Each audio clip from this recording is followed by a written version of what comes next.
but I can refuse it. Oh, I don't know. That I don't know. No, but it's. You know that from before. Yeah.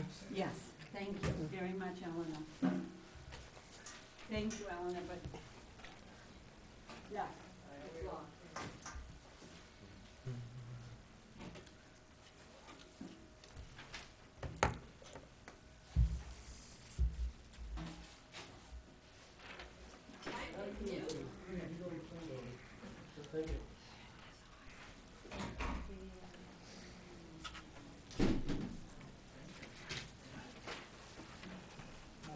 You call him? I did. It went right to voicemail. May have to go and take a look. He may be, it's pretty, Let me go check, and I'll be back, all right? If I miss him on the way, I'll you gonna do drive up?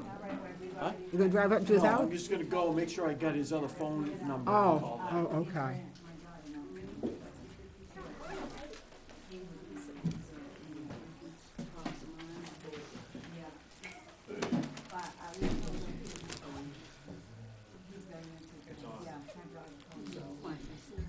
Thank you.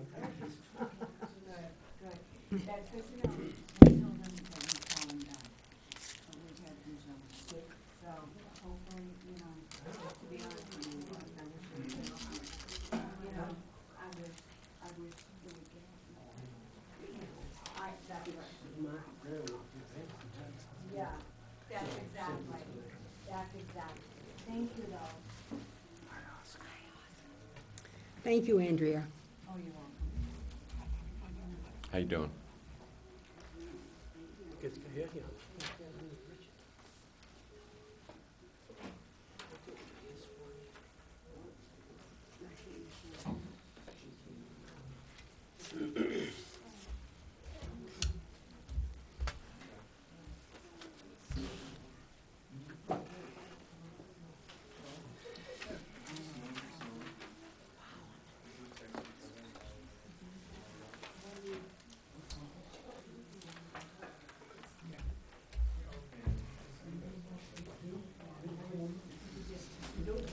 This is on, Jake. This is on. This is not the regular meeting that we always run. Maybe I'm gonna be alone tonight.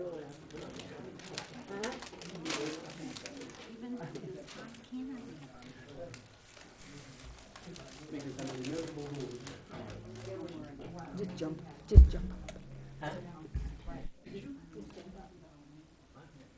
off. Did you do this one? What we decided was that we was gonna let you get out here.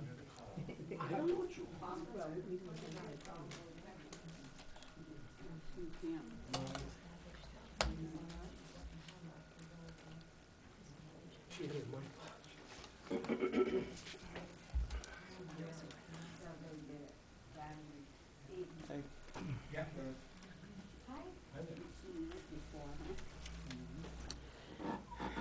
Or maybe he's just gonna be us. Well, small select group. I can't imagine, he's never late, never. Yeah, it's after 6:30 now. It's 25 off by me. Nothing. You think we should start? It's live, we're on. Hello, you don't have, it's only you gonna be reviewing it. You wanna wait a few more minutes? Or do you wanna start? Well, I almost think we should wait a few minutes, but I can't imagine, because Bob's never late. I know. I know you do. Just wondered if something happened. Good, thank you so much. The way my luck's running, it could.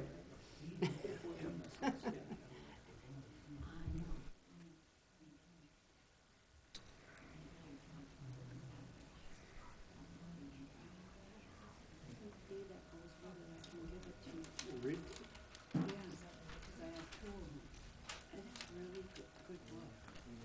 I love the second chapter written on the last page, or is it out? It's in my second page.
He's what? He's pulling it. Oh, he is? Good. That's what I was gonna say, we should probably, if he wasn't get started, I could ask my questions and he could ask his when he comes. Well, that's good.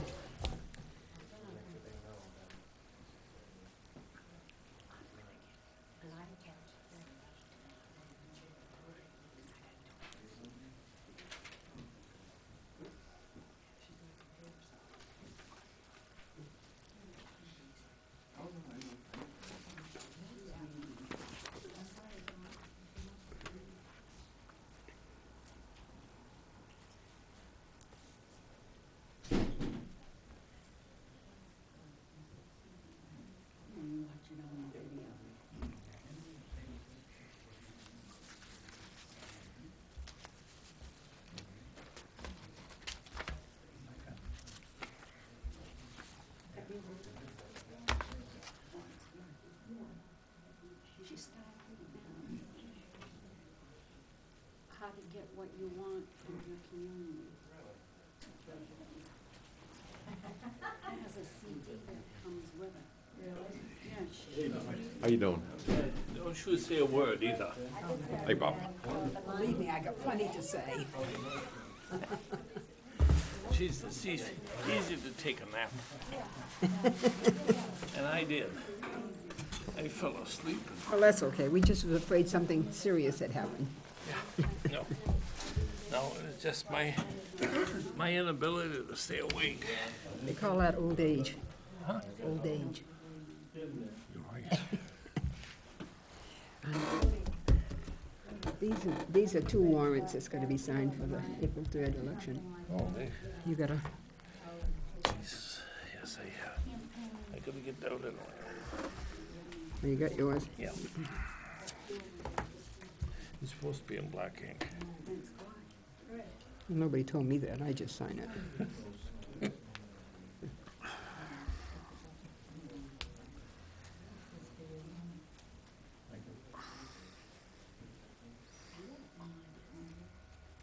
I hope this was my death warrant. So hope that what? I hope that was my death warrant that I signed. You hand that to the boss over there. Thank you, appreciate it. Nothing like a late start. Rise, please. I pledge allegiance to the flag Of the United United States of States of America. America and to the republic for which it stands, one nation, under God, indivisible, with liberty and justice for all.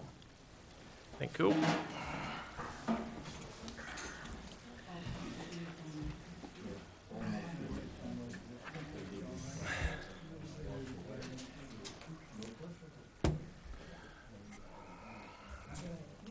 We gathered here basically to take a look at a couple of budget issues. The solid waste budget as well as the general expense department budgets. So we can proceed from there. Sure. If I may, and I'm sure that you all know, anybody who attends the, or travels to our transfer station knows Dawn, our transfer station supervisor, who will be here tonight to answer any specific detailed questions about operation and those types of things that may be helpful to you all as you review this. And before we get started, I just wanted to put out a plug to our Berwick Employees Benevolent Association. The association is created by our employees, and what we generally try to do is solicit donations that that are then put into an account and used for fuel assistance for folks that that do not fall within the guidelines of general assistance help. And as a result of that, we've been fortunate enough to help some residents who have fallen out in between the gaps. We were very lucky to get a substantial donation of a kayak, a floating device, and some paddles from Kittery Trading Post, and they're on display over to the customer service area here at the town. And association is doing a raffle on the kayak. The money will then go into the account and assist us in any future endeavors when it comes to assistance for folks that fall outside that realm that we normally can't help them. So just a plug for our folks that are doing some of that fine work. Before we get started on the budget and requesting your detailed questions, some of the new sheet that you provided tonight for solid waste is down from the past year's appropriation by $18,1200. We can go through and I can earmark or at least identify some of the areas where the changes are. First and foremost, from your original proposal, there were changes in FICA and Medicare cost because we had initially calculated the wrong total part-time dollar amount. We had anticipated 36 and it was actually 21,000 that we set aside for part-time. So we've made that reduction. Under the retirement fund, it was 609 placed in there for our contribution to our full-time employees' retirement. And that has been removed if you recall at your last meeting, we spoke about the surplus money that we still have in our Maine State retirement account, so we've made an adjustment there within that. Then you go down to municipal solid waste, demo and wood, and our hauling contracts. And right now, we've reduced those respectively by $1,000 each. And the reason we're doing that at this particular point is that both of you selectmen were on the board when we signed our latest addendum, and I've provided a copy to you of our waste collection contract with Waste Management. And what we've done with that contract is we've also included the recycling portion within the contract. And with that addition, we were able to get a reduction in our tonnage cost from, we were anticipating about $73 a ton for the upcoming year, and we're down to $70 a ton. And we're going to go, our hauling costs have gone from $197.50 per haul to $175 a haul. So those changes have helped us there. We're continuing to fine tune those numbers based on our solid waste results. Don is right now putting together the March 1st report that goes to the State Planning Office on our solid waste projections. And with that document and information, we may be able to even further be able to fine tune this, but at least we'll tell you what we've done at this point. The equipment rental, we went from $9,000 to $8,000 right now. And both Don and I were just speaking real briefly here before the meeting started that we have to look at that again for you. I'm under the impression that we spend $400 a month for the two compactors to process municipal solid waste and $250 a month for the recycling compactors. Don and I need to just make sure that that $250 covers both compactors that are presently on site. And we'll have an answer for that for you at a later date. And finally, our recycling cost, we're looking at a $4,000 reduction in recycling costs there.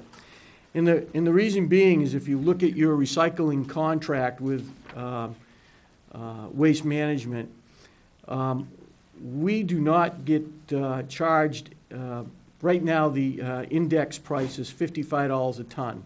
If it falls, if it costs less than $55 a ton, to process and put that recyclables back on the market, there is a fee attached to us of half of that cost. If it's more than that, there is a revenue that's generated by the town that comes to us as the difference to that. So that contract is a little bit different, but we're hopeful that that cost for recycling is going to down. Our last contract had a little bit different makeup in terms of what we were charged for it.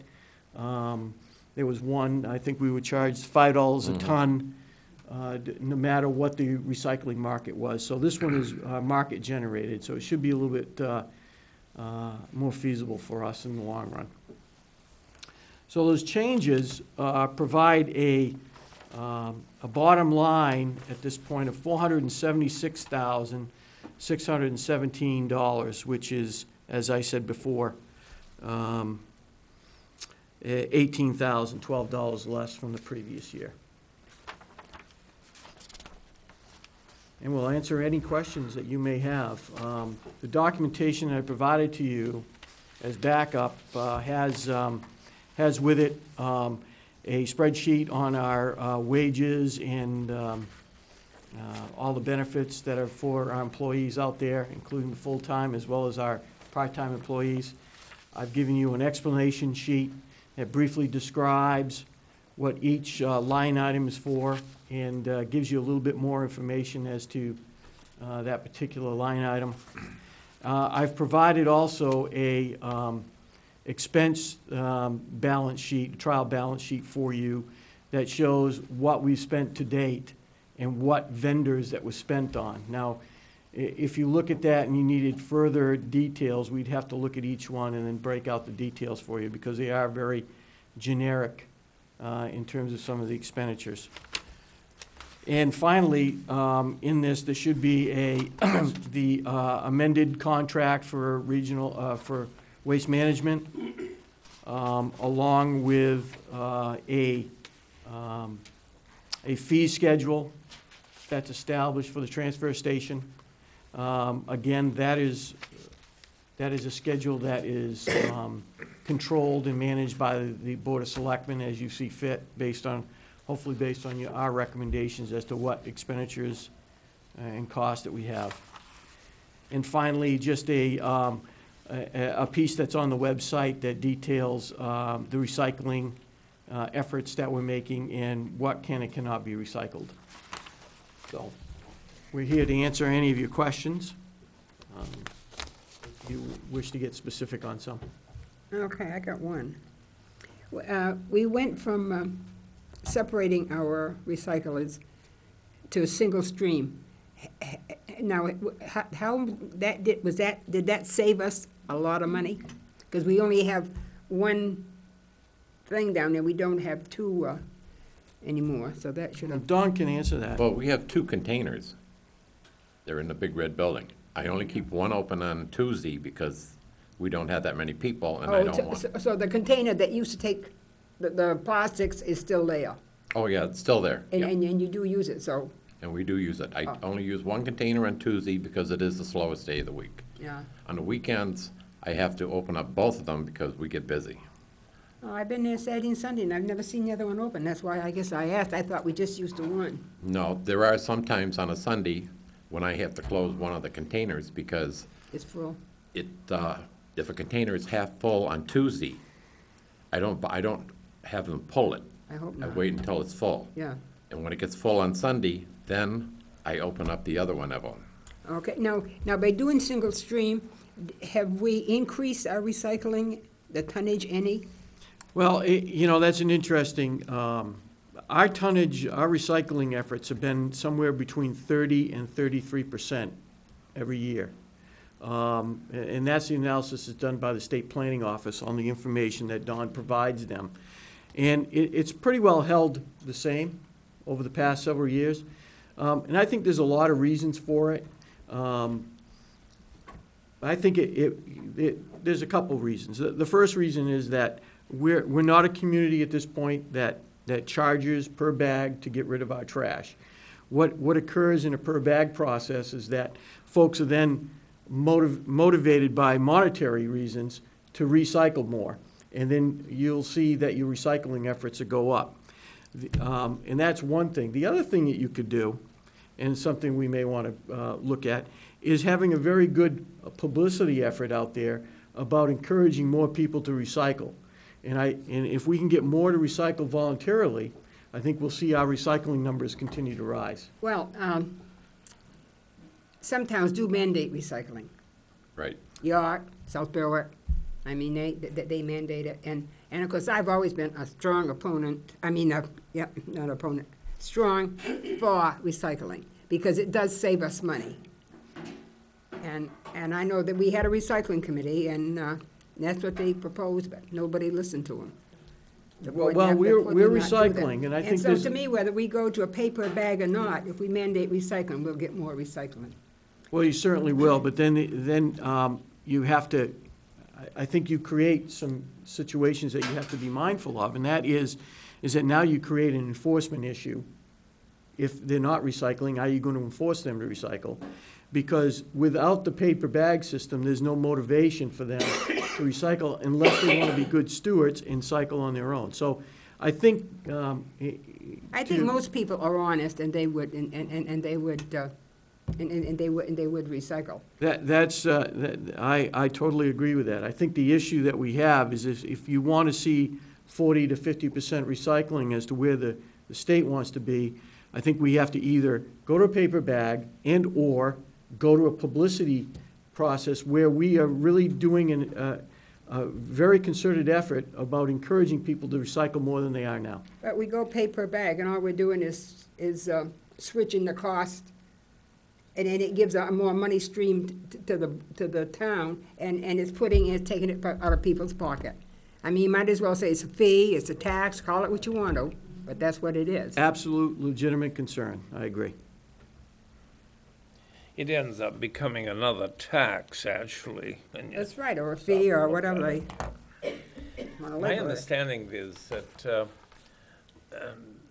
when our waste products that is hauled by a private hauler goes to Rochester, that they have a separation system there now that they're using.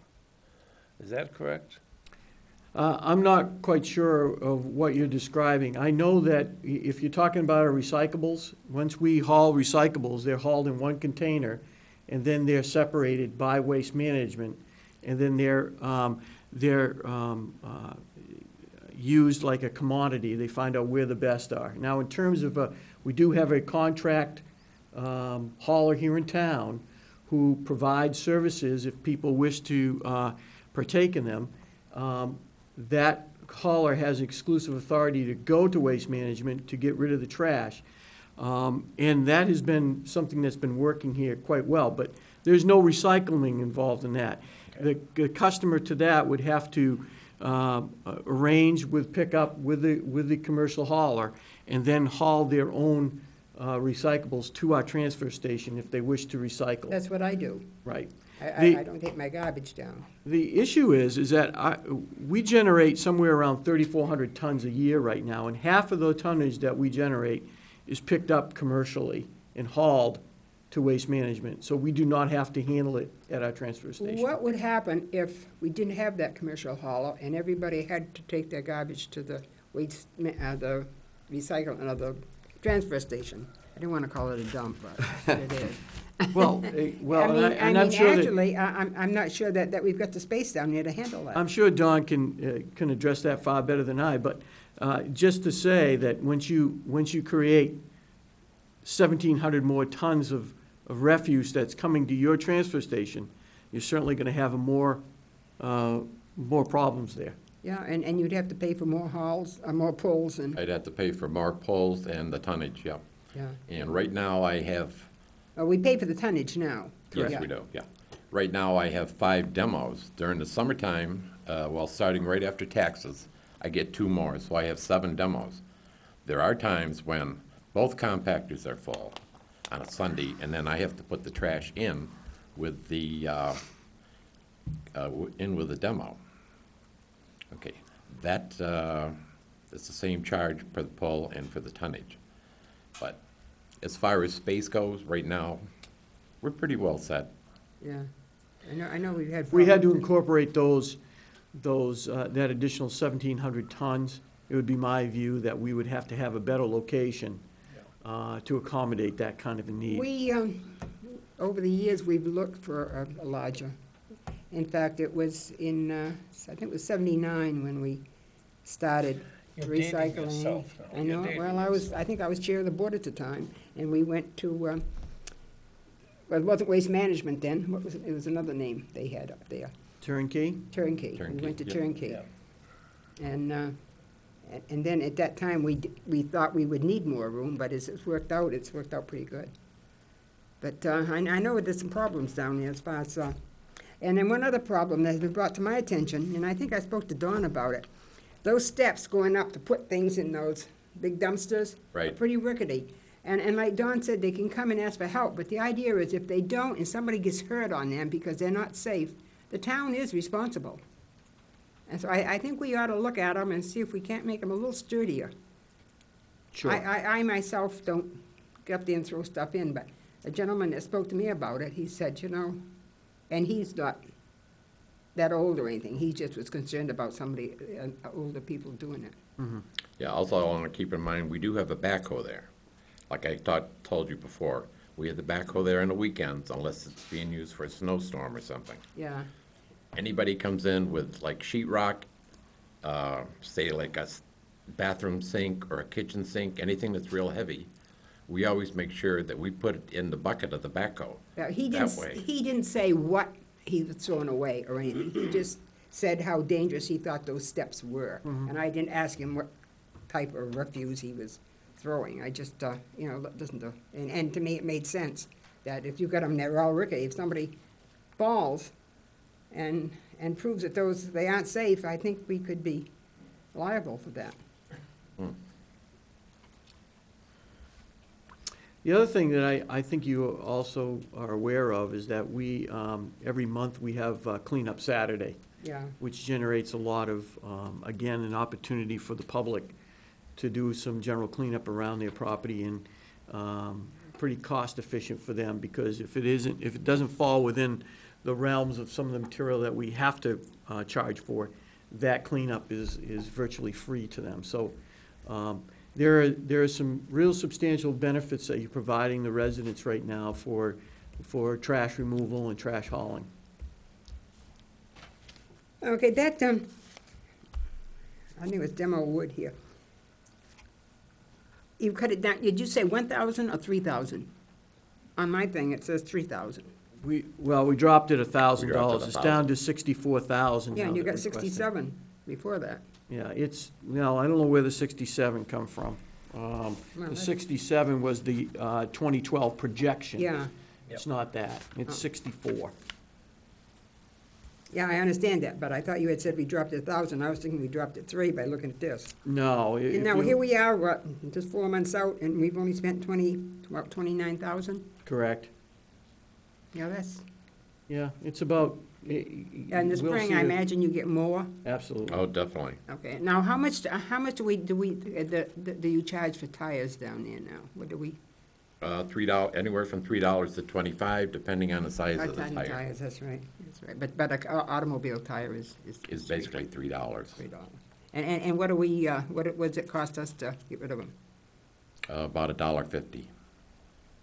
So there's you make a little money on them. Well, our recycling efforts have been progressively going up. Right now, this past year, our revenue projection was $25,000.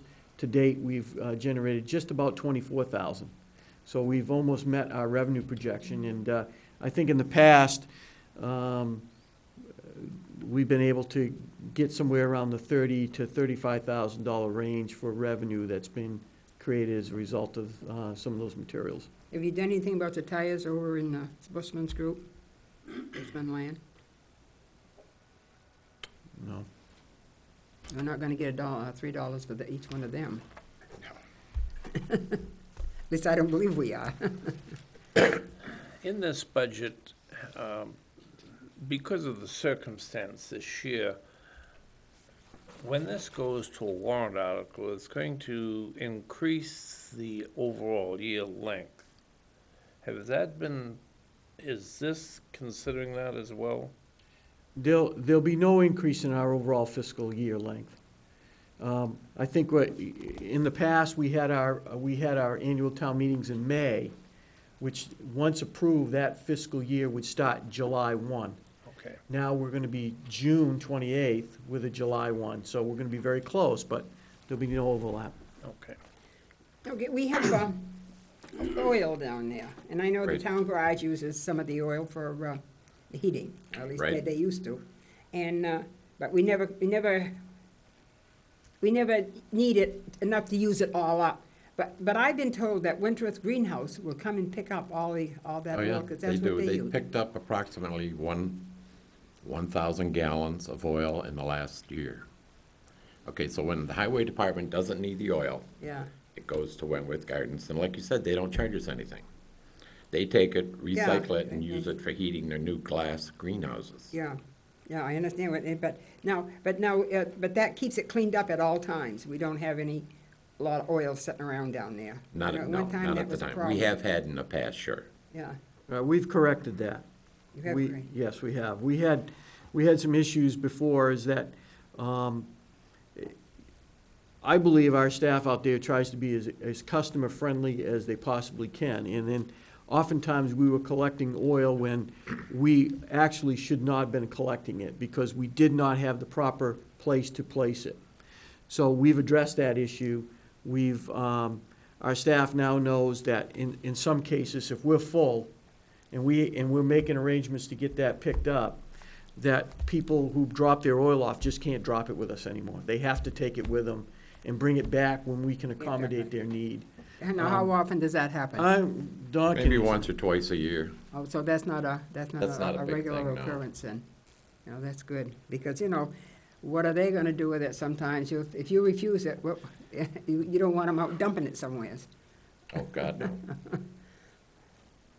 How difficult is it to have the waste to haul that? Do you have to give them a 30-day notice, or? No, highway department, like right now, it's probably 3/4 of the tank is full. I'll call Robert tomorrow morning or Friday morning and let him know that I'm 3/4 full, so he should plan for sometime during the week to either come in and pump it or drop off the equipment and I'll pump it out. And if I call Wentworth Greenhouse, they usually show up within 24 hours. So actually, there's no reason not to have the capacity to handle that oil. That's correct. Okay, We have a 330-gallon tank there. yeah. And it's in a containment specified for it, and has the proper funnel system and containment area and spillage material is there in the event that something is spilled. Is most of it from people that change their own oil? Is it from businesses, or? No, it's 99% of it's probably from the people that change their own oil. Okay.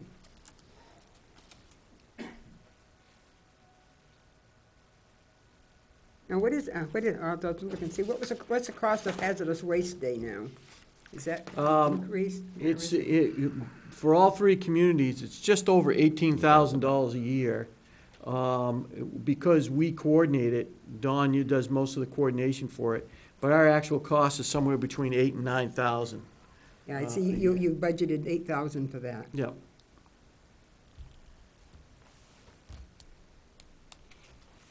And that's been a wonderful program, by the way. It's been very beneficial. Oh, yeah. For residents to be able to get rid of that material that they may have accumulated that can't be taken at any other time but those waste days.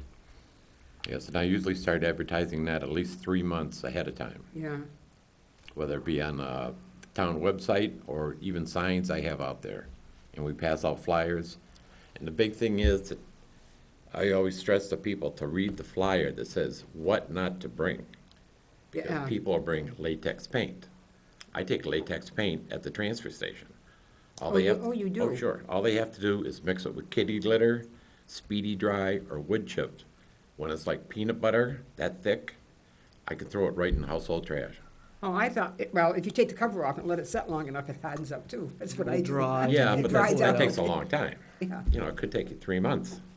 well, believe me, And then the latex paint gets wet from the rain if you got the cover off. well, if you put it in the bond, it doesn't. Yeah, there you go. Okay. Now, you got telephone, why would telephone cost $700 a year down there? What do you have to call for polls? I have to call for the polls. I have to call Portsmouth. Now, if you had a cell phone, you wouldn't have to doesn't cost anything to call those places. Well, I got a cell phone on. Been using that recently for the last 4 months because our outside bell doesn't work. Both of the little offices where the containers are, we keep the doors closed, so we can't hear the phone ring. Okay, but everybody from Waste Management or Uniwaste or Berwick Metal, they have my cell phone number and they use that when they call me. Yeah, that's why I was thinking, if everybody has a cell phone down there, $700 a year is, it's not a lot of money, but, you look out for your nickels and dimes, and your dollars take care of themselves. That's true.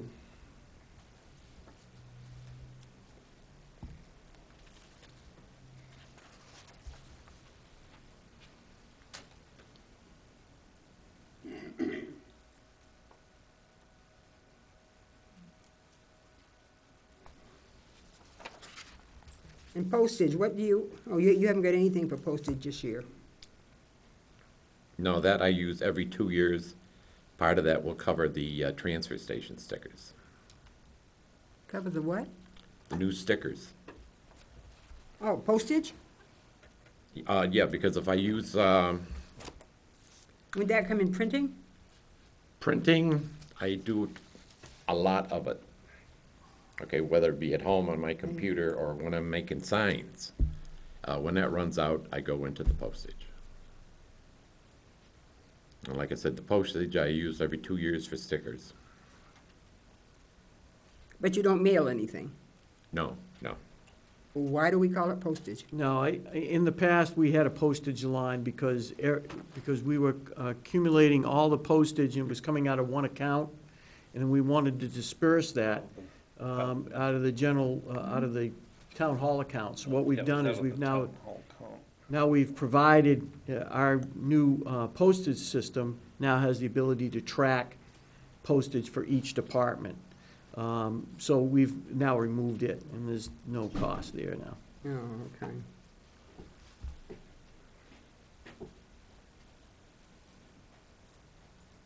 And printing is what little you print yourself? Right. Whatever flyers or anything that we have to have done. Yeah. And again, if we want to do something very aggressive on a recycling effort, we can use that to accommodate that as well.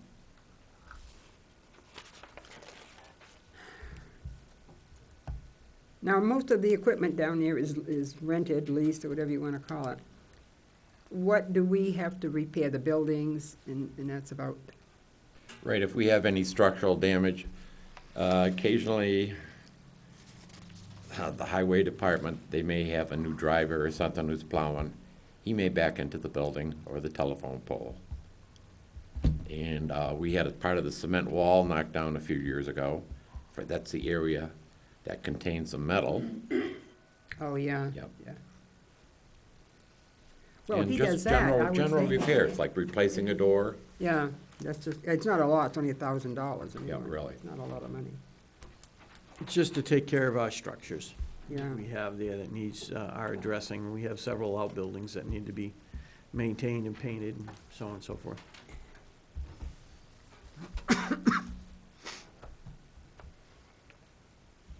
Now, do we ever, during the year, and I know we have a contract that we signed and all that, but do we ever try to look and see if maybe there isn't, maybe someone else doing it a little cheaper? Did we ever? Well, we have done that. When we got this contract, Yeah, we I looked know, at I know we several did, yeah, others. I know we did, we had three, Yeah. I think it was. But I meant, Yeah. especially on recycling, getting rid of things like that. Right, did have another recycler a year and a half ago. I think during the year, the fiscal year, we made $1,000 off him in revenue. Since we've had Waste Management there, which is only like 6 or 7 months, I've gone a little over $1,000 with them. Okay. So they're definitely They're giving us money. They're evidently doing a better job for Yeah, us. and also, you gotta figure out too, Eleanor, that some companies do not work on weekends. I have the compactors pulled on Saturday and Sunday. Do they charge more if they have to come on the weekend? No, that was They part of don't- the it's, agreement. It's part of the agreement, no matter what, yeah. One of the things you have to be mindful of is that the agreement that we're presently under goes to July 1st, 2017. Yeah, I knew So- it was a, 5-year. Right, there was an extension to it because we signed the additional addendum because they picked up our recycling needs as a result of that and dropped our other costs for our hauling and municipal solid Yeah, waste. that's, So- I remember that, yeah. Part of those costs helped by doing all your business with one firm. Yeah. That's, that's a typical Well, yeah, ploy that's, that is used, but it's effective for us. Yeah, Well, whatever. that I'm looking into right now. And, because I deal with seven different companies, and I'd rather get it down to like 3 or 4. you deal with 7 different companies? 7 different companies, yes. What- Waste Management handles the most. I deal with the recycling company for our TVs, monitors, Oh, that's right. light bulbs, everything. I deal with another company for oil. I deal with Berwick Metal. I deal with any local company that'll come in and chip brush. Plus, there's probably a couple other things too, tires Plus the tires. Okay, and batteries, You know, car batteries. that's right, too. Now, we do have a brush chipper that belongs to Highway. Right. Yes, that is probably the worst chipper I've seen in my life. Yeah, it's not large enough to do the volume of chips material that we have to have at Is the it transfer old? station. Yeah, it's fairly old, and it's used by our road crews to do roadside maintenance and cleanup, and it's fairly adequate for that. But what Don has to do at the transfer station is more of a large volume in a short amount of time. And so that's when those big chippers come in handy. can we sell those chips after we have them chipped up? Or do they take them off? We probably could sell them, but we've got no room Where for we to gonna put pile them? them up. Yeah. That's the only problem. Yeah, that's true. Because we used to do that in South Berwick, Yeah, and they'd chip it up really fine, and it'd be like soil. But when, like the highway department does the chipping, they can't take anything over 6 inches. I get a lot of brush in there, a lot of trees in there that are more than 6 inches. And when the highway department does it, not to knock. there's somebody that burns wood that wouldn't like to have those 6 inches burn? Oh, God, yeah, sure. If they want to come in and check it out, sure. I know, but I'm saying, 'cause a lot of people, especially this winter, Oh, God, yeah. are burning wood. If they want to come in and chip some wood, sure. I'd get the approval for them to come in from Keith, and they could come in at a certain time. I and don't chip know of it. anybody, I just, said I would think, rather than chip them up. But it's too bad we couldn't chip it up and sell it, or even give it to people, it would be. Well, I think the last time we had a commercial company come in, part of his bid agreement was he had a lower price because he was going to take the chips and process them.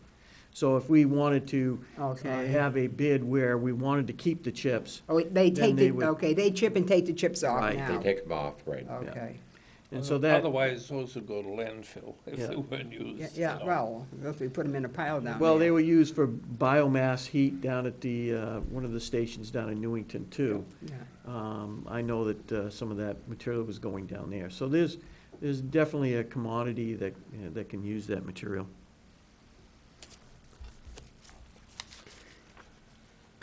You have any other questions, ma'am? Well, no, I think I'm pretty well questioned out. Good. I did learn a lot, though. Then why don't we proceed to the Thanks, Don. next one? I'll get a hold of Peter either by email tonight or phone tomorrow. Okay. 'Cause I'm pretty sure he said a second contract. Thank you for coming in, Dawn, and explaining this all to Well, us. thank you, you're welcome. Just give me a minute to get organized here, and I'll be right with you.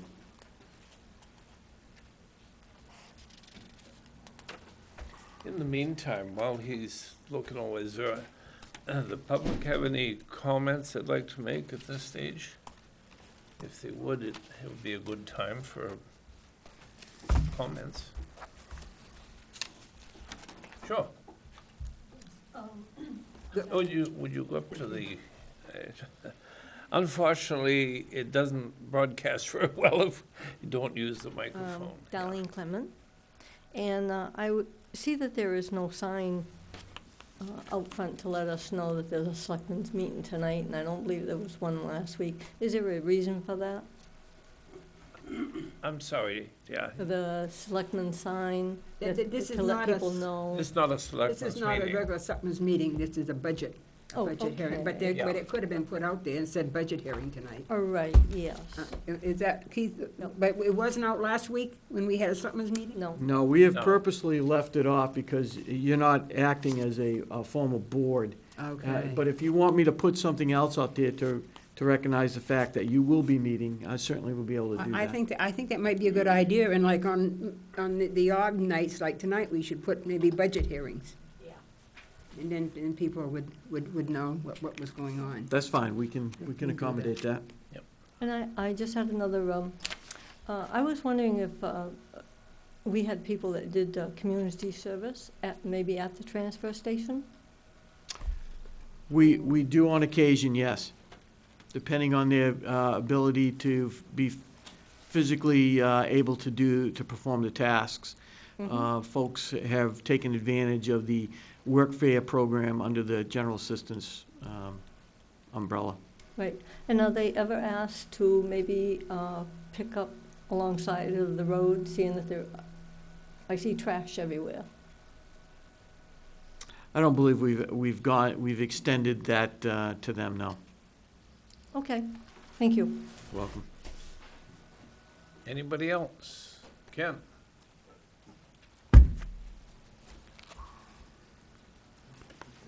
Ken Boyer on Old Sanford Road. What happens to the scrap metal that's collected at the transfer station? It's all right to call it a dump, Eleanor, we're old timers. The scrap metal, once our containment area is filled, right now Dawn is working with Berwick Iron and Metals. They'll come over and pick it up, take it over to their facility, which is right next door to ours, and process it and provide us a, What do they pay the town for it? Now, I know if you take a car down there, you get $300-400 out of an automobile, it's running probably $100 a ton for scrap metal. it depends, you're precisely right, Mr. Poirier. It depends on what the market is bearing on the day that we bring it. Now, is that shown in this budget anywhere? It's not in the budget. It's reflective in the revenue projection sheets, and it would be on, if you, during our annual town meeting, we always asked for you guys to allow us to use our anticipated revenue to help offset taxation. So we'll make an estimate on what we'll gather for revenue, and we'll plug it into that. So that's where it'll show up. All right, now, I realize it costs money to have someone come in and drain a refrigerator, a freezer, or an air conditioner. But a dryer, a stove, and a hot water heater, dishwasher, that's just pure money if it goes in there, but you charge $5. That ain't much. But I think we ought to let the citizens get that dumped off for no charge. At one time, I'd got that put through. Somebody's added it later. Yeah, Mr. Poirier, the Board of Selectmen set the fees in the town, and that will be something that I'm sure that the new board, once they're sitting, can address. Okay, thank you very much. You're welcome. Now, the dumpster down there that has, the soda cans and all that, do they send a check directly to the fire department, or does it come to the town and you? I'm not quite sure how that is administrated. I don't recall. I know that the iron metal, they pick it up, and most of the time, it's almost full. Right. A lot of cans. I don't know if Don's aware of it. I mean, Bob's aware of it. We have a container there that cans are put in and go, and the contributions to that go to the Berwick Fire Association for use for their activities and their purchases of items on behalf of the town. Yeah, they've bought quite a few Yes, they have. equipment with the money for that, quite a bit of equipment. Are there any other questions or comment? Yes.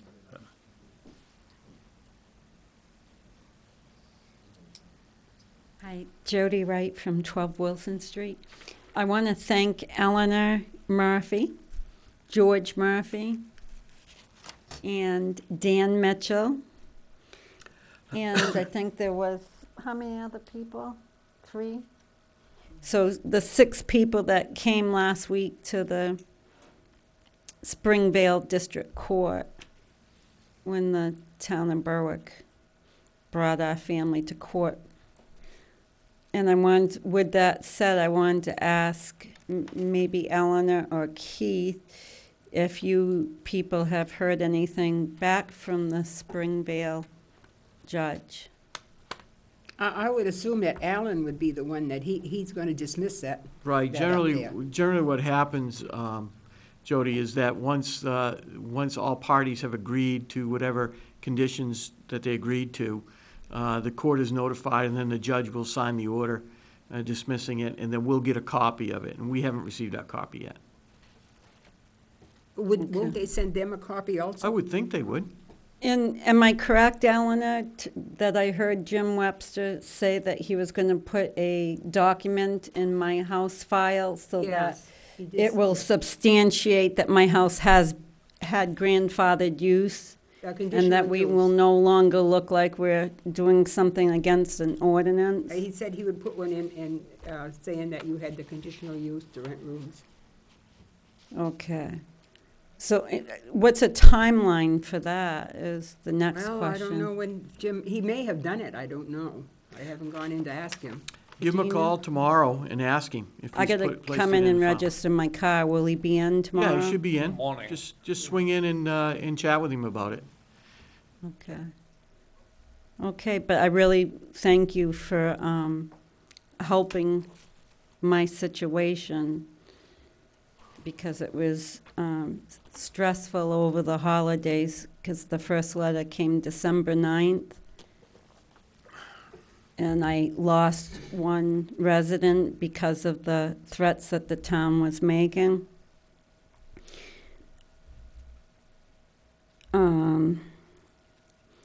And I hope this doesn't happen again, and I hope it doesn't happen to any other resident when they have a voice and they use that voice to speak out loudly against town officials, whether that town official likes what they're saying or not. I don't think anyone should ever be retaliated against, and for the town to use their powers to come back at citizens or push back at citizens. So I guess the short of it is, or the long of it is, considering it's May, is I feel that for 6 years we were living there and renting rooms, and no one ever approached me or my family about the rental of rooms until this September, since I've been kind of demonstrating, walking up and down the road carrying signs and putting signs out at 12 Wilson Street that I was upset about officials that weren't accountable. But now that we have bridged that gap somewhat, and I mean somewhat,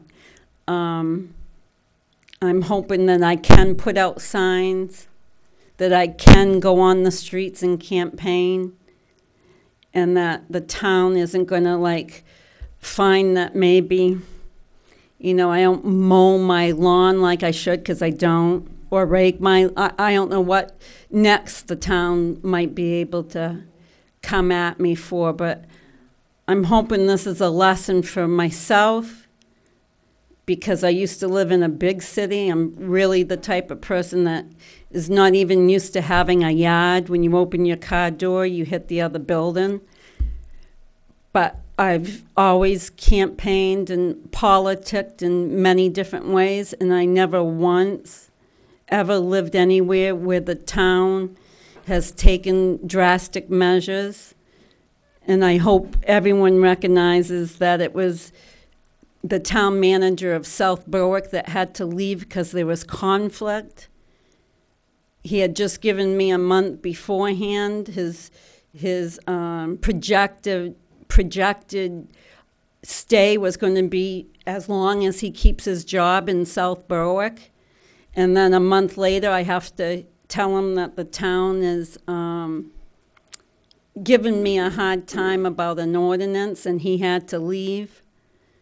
So I want to make sure that all my guests from last Tuesday on can feel secure that A, no one's going to give us a hard time, B, no one's going to lie to us about where the complaints come from. Well, I think that Jim made that very clear, that you could rent rooms and there would be no problem, Jim Webster, when we was in the room with him. And he said he would put that letter in your file.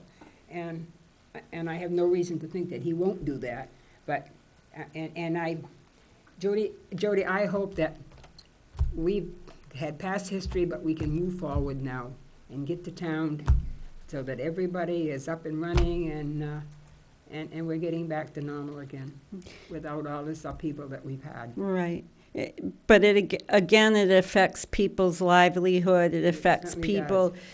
You know, I'm not going to put a dollar value on what I lost because the town kept sending me threatening letters. But again, I hope the climate changes, and I don't know how that climate changes.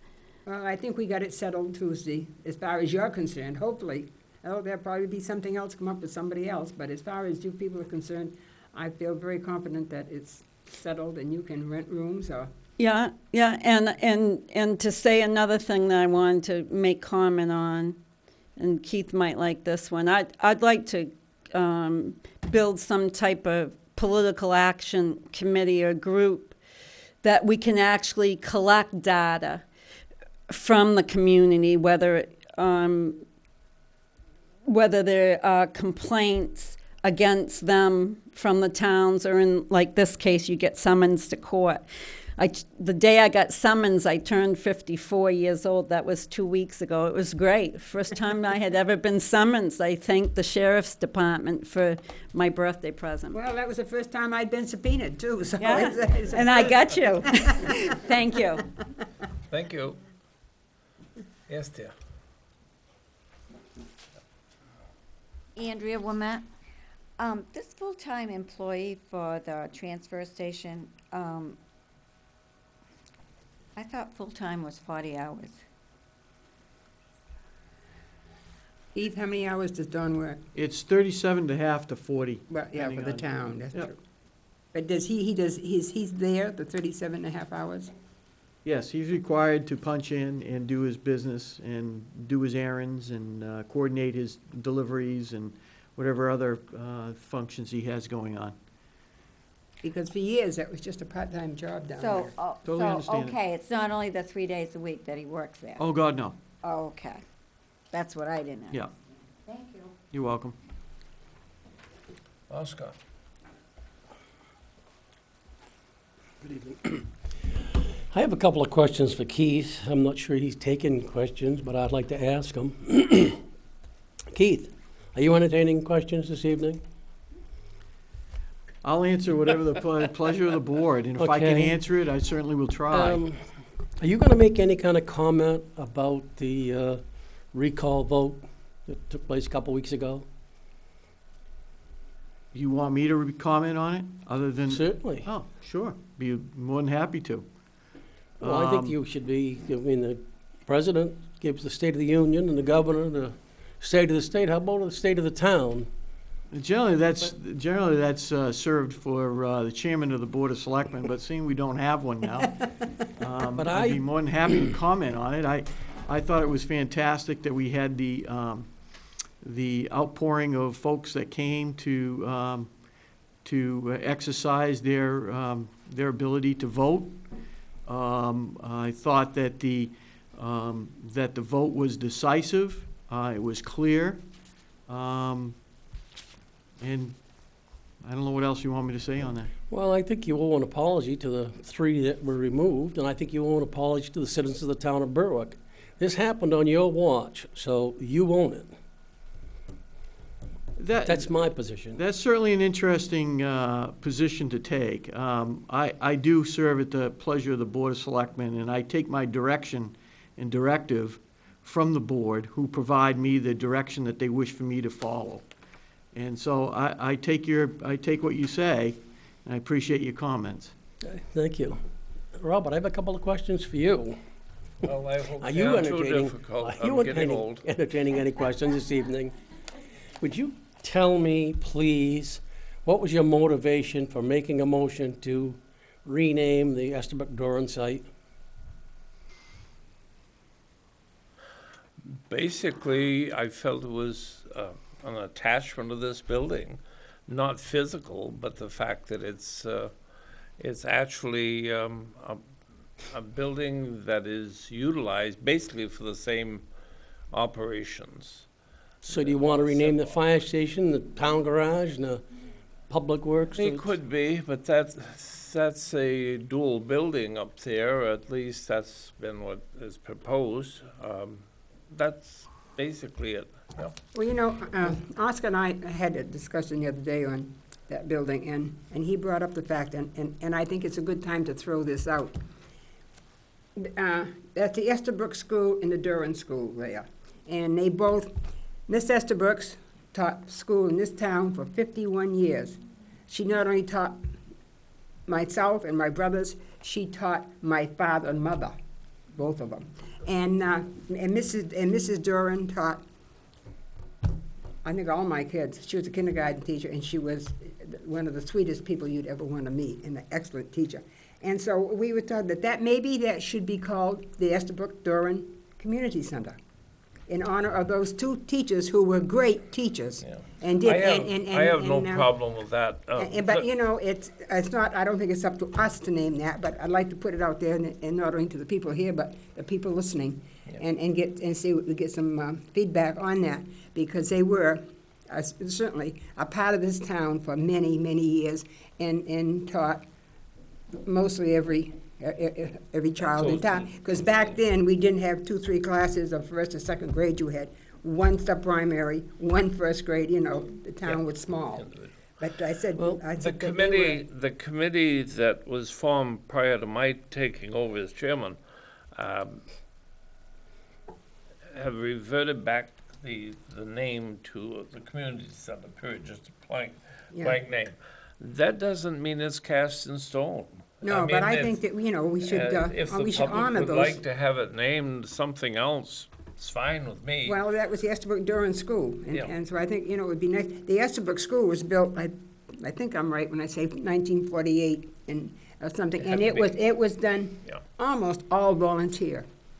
I mean, the town wasn't too large in 48, and it was all volunteer, and that's why, and it was named the Estabrook. I'll certainly bring it up to the next committee meeting. Yeah, but, Sure. but I think the townspeople can go in on that and see if they wouldn't be happy with it. Because a lot of people never heard of Ethel Estabrooks and Anna Duran.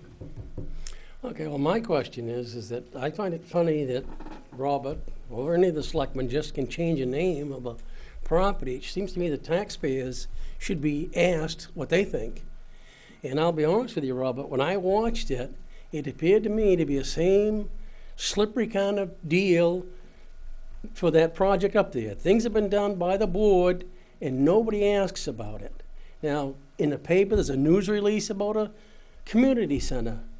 When was that approved? It's not been before the planning board. It's all over the airwaves with emails that there's a party going on and there's fundraisers.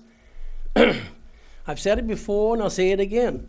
The town failed to have the police station, whether deliberately or accidental, to have it done properly.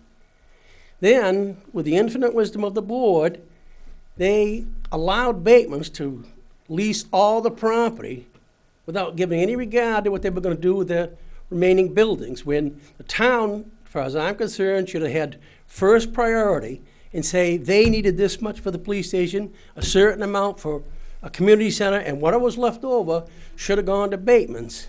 So I think that they should go back to Bateman's and negotiate with them and reduce the number of units they've got so that the town could have and be legal for a change. We do have ordinances. This is the 21st century. We have street lights, we have indoor plumbing, and we do have ordinances that the town should follow.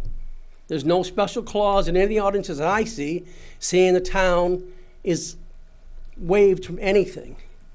That's my position. I'm not arguing that point, Oscar. Well, only thing I'll tell you right up front is the fact that there was a committee formed probably 3 years ago, maybe longer, I'm not sure about that.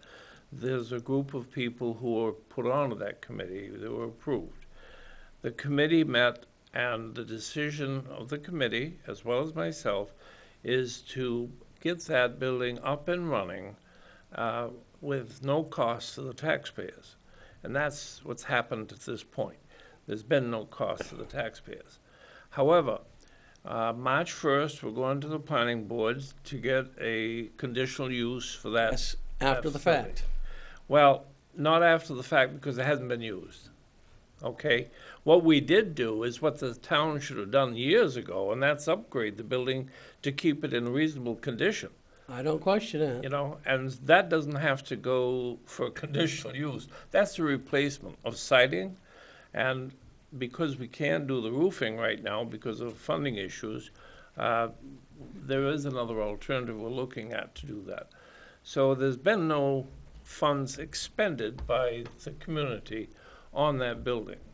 And so therefore, the conditional use request will be handled March 1st, It's Thursday. which is this Thursday. But Robert, Yeah. with that, you renaming that site, it appears to be the same thing that's gone on for the last 5 or 6 years. Things are done behind closed doors or under the cover of darkness, and things happen. There was no discussion here. You made a motion, it was seconded, voted on. It's like the town's citizens don't exist. Now, if you're unless you missed it, we did have a recall recently because the people were upset with how the town's business was being handled. If you think that renaming that building is going to rebuild the trust of the town's citizens for the Board of Selectmen and the manager, it's not going to do it. Okay? That's fine with me. As I say, it's wide open. And there is nothing cast in stone, Oscar. And you know that as well. I know that, but Robert, I'm seeing things that I don't want to see and shouldn't be seeing. Oh, I don't either. You know, you're the chairman of that board, and yet there's a release to the Fosters. I And did I not like- release anything to the Fosters. I didn't say you did. Somebody did. Well, you know. And as a you need to chair, get you your should have facts control of straight, that Oscar. committee. No, I'm not going to argue with you one way or I'm the not other. arguing, All I'm Bob. saying is what we have done up there is basically to maintain the building. Yes, we have looked at what we'd like to do. It has to be approved, and it's going to the planning board for approval come Thursday. So hopefully that will resolve that issue. But the engineer said that they retained only 5,000 square feet for that property. I'd like to know where you're gonna park cars and everything else. Doesn't Bateman, that they can give us permission to No, build they the parking can't. They lot. needed, how are they gonna They do do that, that. Eleanor? But that, I think that was in the lease. It was. Yeah? You're gonna throw their tenants out and let you park there? Not likely. Do what? Are they gonna just throw their tenants out and let anybody just park there? I don't think so. No, we would have to build parking, I'm assuming, and there again, I'm not on the committee, and I don't know, but I'm assuming we would have to do our own, make our own There parking is no area. land to build a parking lot on. You only have 5,000 square feet, based on the town's engineer saying so. But, So now you're gonna- It's, as I understand the lease, that as long as we don't do, increase the footprint of the buildings, that we can do things. What's the as parking lot long going to as- be? Pardon? What's the parking lot gonna be? That's not gonna enlarge the footprint of that area? It's not gonna enlarge the footprint of the buildings. Okay. So I don't know, the way I understood it, and I could be wrong, that Bateman could allow us to build a parking lot, put a, basketball court, and anything like that on that land. Am I right? You're absolutely correct. Okay, thank you. You all set, Keith? I am, when you're ready. Okay. I don't want to cut anybody off, but we do have some other issues that we need to take up, and if we have a moment after we're through with this, we'll be glad to try to answer any questions. Yeah. Go ahead. Sure. Our next budget was the general expense budget, and right now, the sheets that I've provided you shows a total cost of $181,920, which is $1,535 less than the previous year, 1,530? $5 less than last year. It will be on your budget and analysis sheet, because you'll see under, it'll be 2012 original budget, and we'll have the numbers down there for you. 183,455.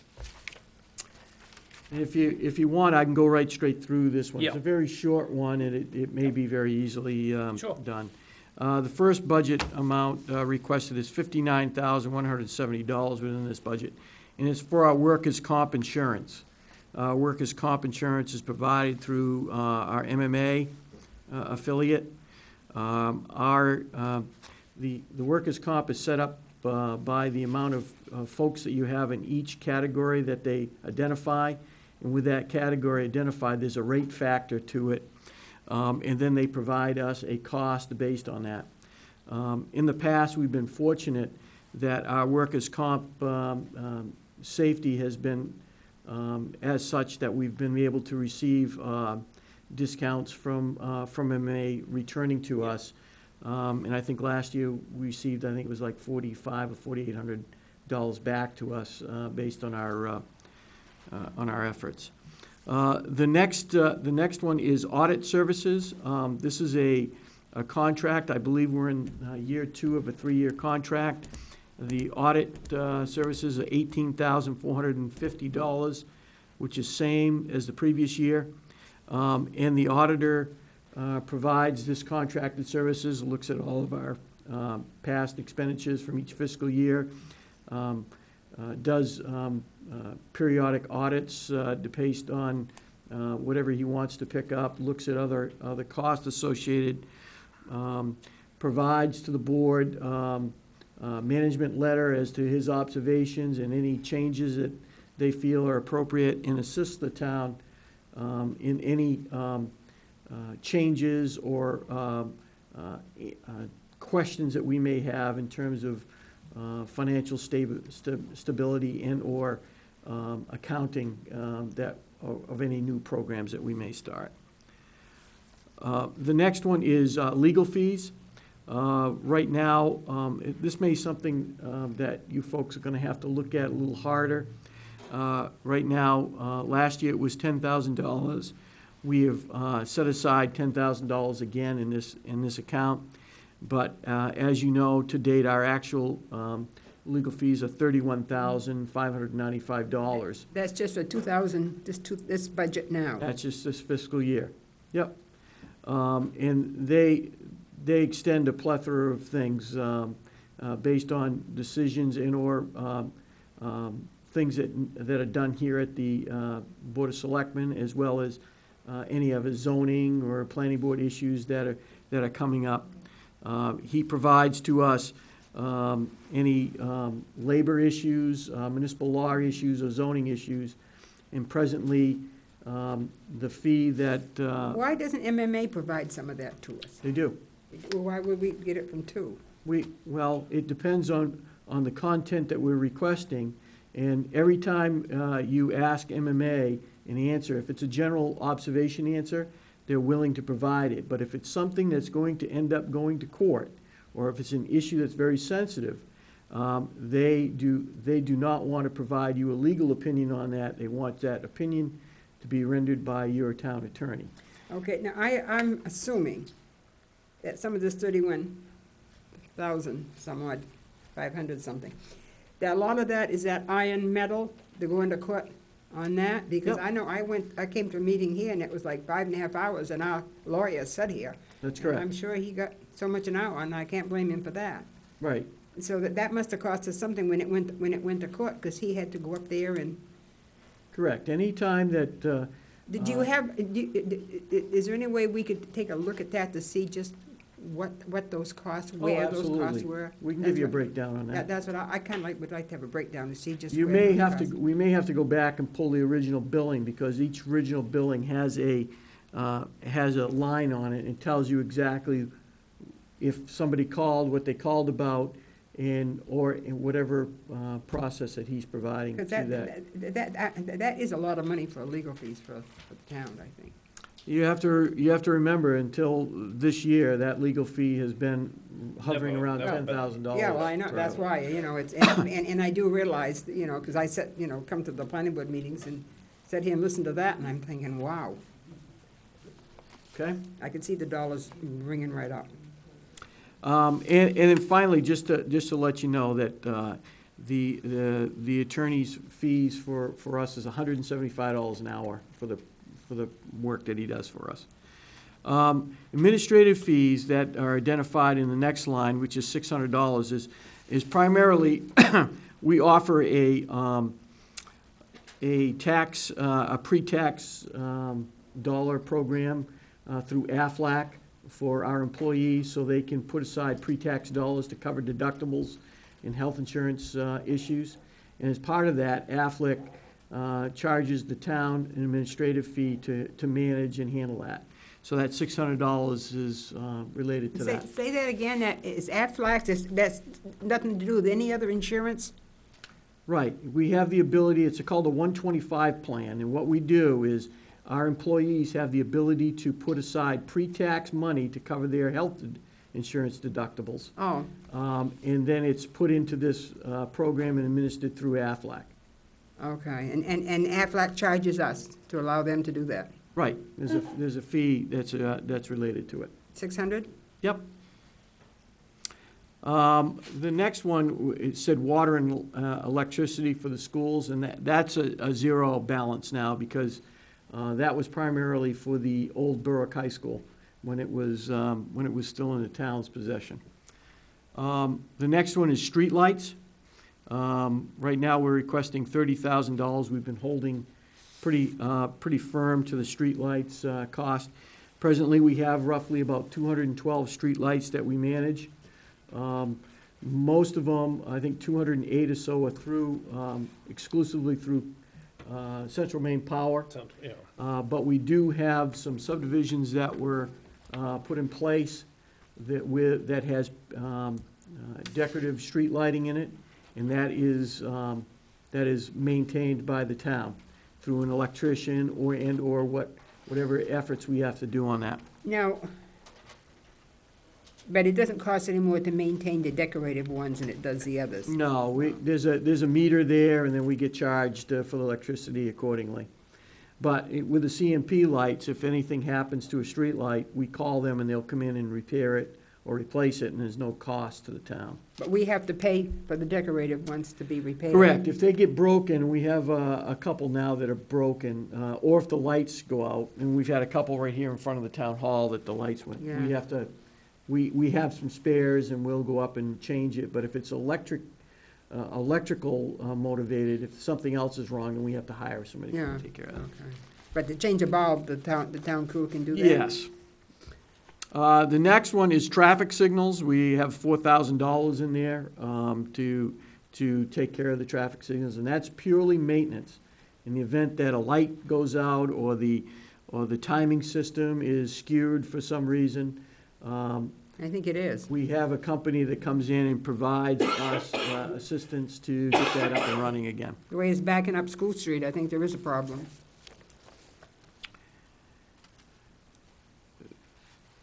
The next one is interest, and we reduced that from what was in there, $2,000 to $500. So there's a $1,500 difference there. And this interest cost is basically, what it's for is if and it doesn't happen very often, but what it's for is two issues.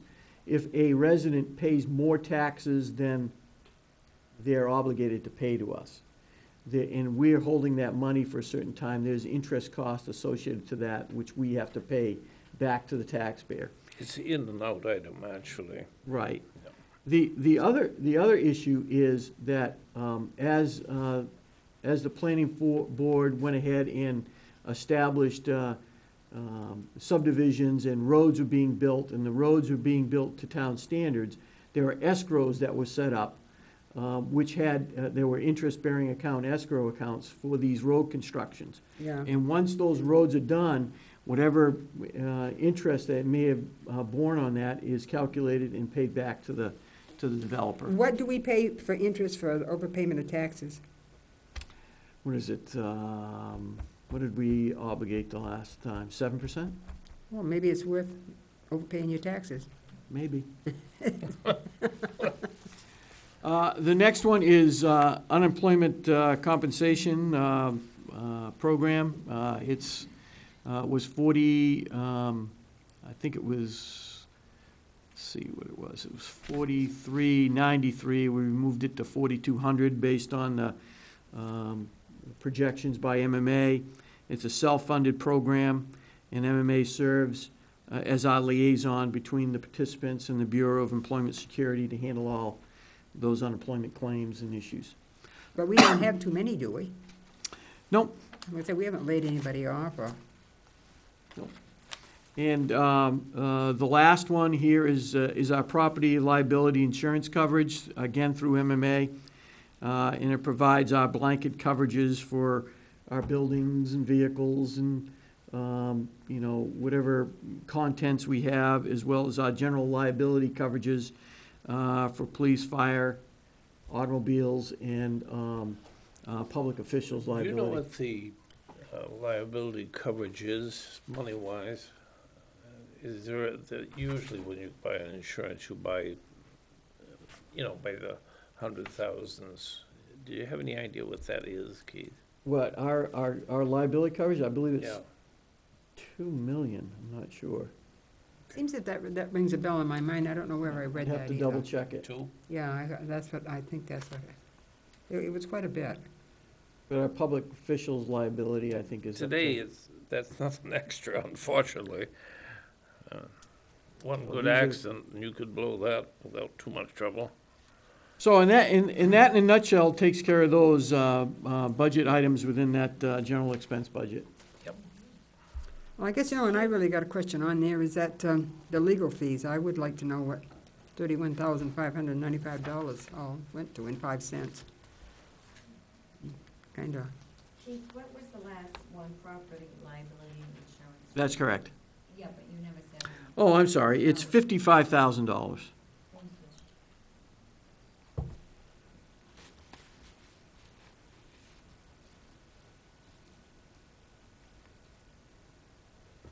You have any other questions? well, not just a second, just give me a minute here. Did I write down? Oh, you wrote down legal fees, we got that. Keith, in the second item, audit services, does that cover all of the audit information or budget items for the whole town? Yes. Does It that also include? includes your proprietary or your enterprise fund at the water department as It well. does, okay. But the water department gets charged for that, and they have an account within their operating budget to cover their Budget audit to costs. set that off, okay. So this figure actually has included that figure that No. offset? It doesn't? It's Okay, separate. Okay. Now, that audit is only for town-operated functions, correct? Yes. Okay. Whatever is processed through our, the town for whatever collections we have or whatever money that we control. Are those audits available for inspection at any given time?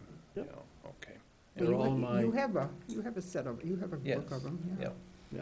yeah. And we then- never did finish looking through what the recommendations from the auditors was. Correct. And That's that's something, if we get a full board, we should go back right, and do that, and maybe sit down with the auditor and have him.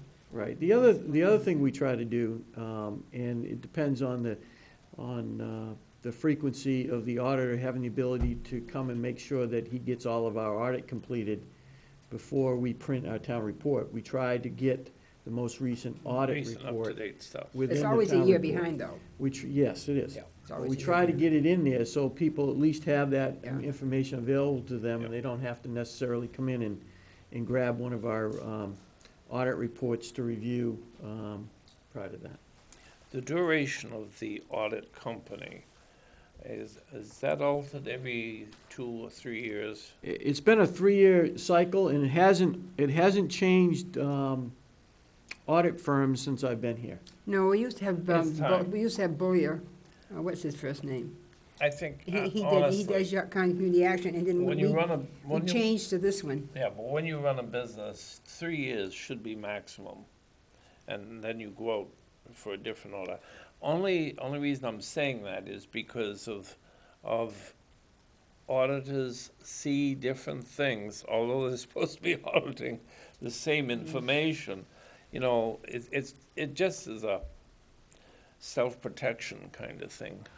I would strongly suggest, and nothing we can do about it at this stage of the game, but You think we should change auditors? Is that every what you're 3 saying? years, yes. Really? Most companies do. Something the Most majority of the companies, board can discuss at some Yeah. point. Yeah, and that's down the road. Yeah. You know, I've never, given that any thought, and it's kind of surprised because Ron Bowyer, I think it was, we always had him and we was always satisfied, but we put it out to bid and this guy came in cheaper and they came in, presented to Yeah, us, but and see, we when hired them and you I don't think have- they've done a good job. you don't have to take the lowest bid, number one. Number two is just a matter of business. No, we didn't have to, but Operations. in talking to them, we thought they were. But business operations, generally, you change auditors every 2 or 3 years, just because they see things differently from one auditor to another, and that happens often. And, I'm not criticizing anybody, You think we're Summersworth? huh? I said, you think we're Summersworth? Don't be a smart one. No, I think it's just a good business practice, that's all, yeah. You all set, Keith? I am, sir. All right. At I'm this all point, is there anyone that'd like to ask or make a statement? Yep, Oscar? Robert, I will agree with you on that, on your auditing. I mean, look at what happened to the city across the river there. Now, don't start comparing Berwick with anybody else. I'm just saying, things happen. Yes, it does, unfortunately. Yeah. Oh, I have a question for Keith. Keith, does the town of Berwick plow the old high school Estabrook Doran site for snow? Now, we've only had one storm, I guess, that need to be plowed, and the only vehicle I saw there was a town of Berwick. Well, we're about to have another storm, and I'm just curious if we're gonna continue that practice and plow them out. And maybe I'm wrong, but I do spend a lot of time up that way, and I have not seen any vehicle other than the town of Berwick's with any kind of plowing equipment, and it was well removed. Also, I noticed that, and I've spoken to you before, is that Cumberland Farms piles their snow up on the corner, and then the town comes and moves it. I don't think that's reasonable. There's also a couple of other places in town where they pile it up around the utility poles, and then the town removes it. If you're gonna plow everybody else's yard, I'm gonna ask to please have mine done, that's all. But now, if you're talking about across the street from me, Not from you? as a funeral parlor. No, I'm not. Because they scraped that all No, up there. I'm not. And the town has a couple times this year come and remove And I that. haven't seen them on your driveway either, but I'll be watching for Well, that. no, you won't see no my driveway. But the thing I'm is, talking about Cumberland Farms, right yeah, on well, School I know, Street. but even when they do it, that's a danger to the public. They shouldn't be plowing the snow up there, it's a danger, that's right. But Cumberland Farms should be responsible and remove their snow, or plow it and then remove it. They shouldn't plow it into the town's way, so the town has to move it. Oh, Cumberland Farm plows it in the town's way. Yes. But I know the town always did, when Lester Lang was at the funeral parlor, he plowed up and they always picked it up and removed Well, it. of course, And Lester then- was- And this is the first year that I've Lester seen him was on the since. board, so he might have got some No, favorable it was long treatment. before he was on the board that happened. But and this is the first year I've seen the town remove any snow off that street. And there's been times when it hasn't been very, people do walk that street. So Keith, is that something you're gonna look at, or you're gonna have the engineer look at, or somebody You, look at? You've asked several questions. Which one would you like me to answer? All of them answered. All right, which one would you like me to start with? Start with, are we gonna plow for the Batemans? I guess it's them. I know you gotta plow the street so the police cars can get it out, but somebody pushed the snow back, and I didn't see any vehicle for them to do it with. I don't know what they're doing in Okay. terms of accommodating their work crews as they're working on Well, the they've building. got 15 or 20 vehicles there, so they need to push the Yeah, snow out of the way. that may very well be, but I can assure you that we will plow that Wilson Street exit as well as the thing between the building to accommodate our public safety police to get out. I don't question that. Okay. And I hope we would do that. Other than that, I'm not aware that we're doing anything else in terms of plowing What up there. about Cumberland Farms? Um, Not aware of that? Oh, yeah, I'm aware of it. You've told me several times about it. You've complained Okay. about it more than once. Yes, I have, and nothing's ever changed. Well, I think we find that removing it is a public safety thing that we are going to continue to do. Keith, I don't that know- doesn't, excuse me, sir, but that doesn't make sense to spend tax dollars we don't have to plow driveways for companies that are making money. Again, we're not plowing their driveways. What we're doing is You're that David, removing the snow for them, and that's the same, as far as I'm concerned. I understand what you're saying, but if that material is on the side of the road like that and it causes a hazard to the public safety, we're going to remove it. Wouldn't it be prudent to ask them not to put it there? That probably should be done too as well, All but right. that's not going to stop it from being there, Oscar. Well, if it isn't, then we do something different. But I don't think we should be But plowing. we're not going to stop taking care of the public safety because somebody Keith. piles snow there. You understand that, right? I understand Okay. that. You said 3 places, Oscar. Where are the Where were the other? other There's ones? another one over around Lyman Street or George Street or something, and they plow the snow up so you can't see through the intersection. They take a front-end loader and pile it up 8 or 10 feet high, then the town conveniently comes by and removes it for them. I just find it that, What is the location? I'm sorry. stop by and see me, Robert, I'll give you a spin by, but probably if it snows Wednesday you night won't into right now Thursday, 'cause there's you'll no be able to snow, see but- it. But you mentioned 3 locations. Yes. I'm just wondering, where It's are only the the 3 3? that I'm thinking of right now One at of the them moment. is the gas station in town there. Yes. Where's the other 2?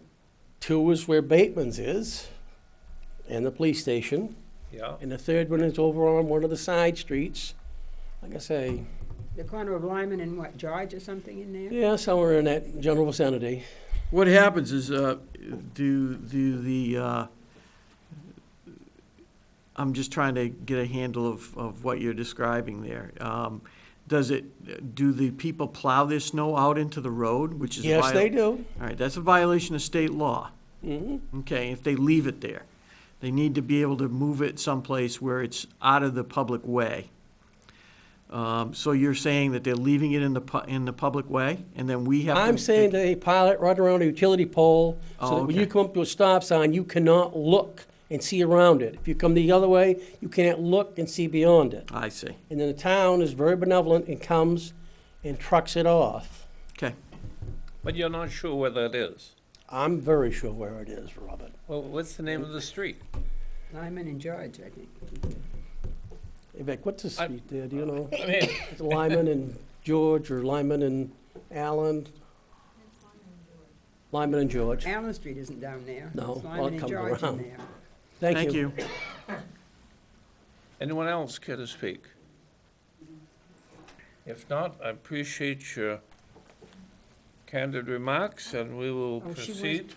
I'm sorry. Oh,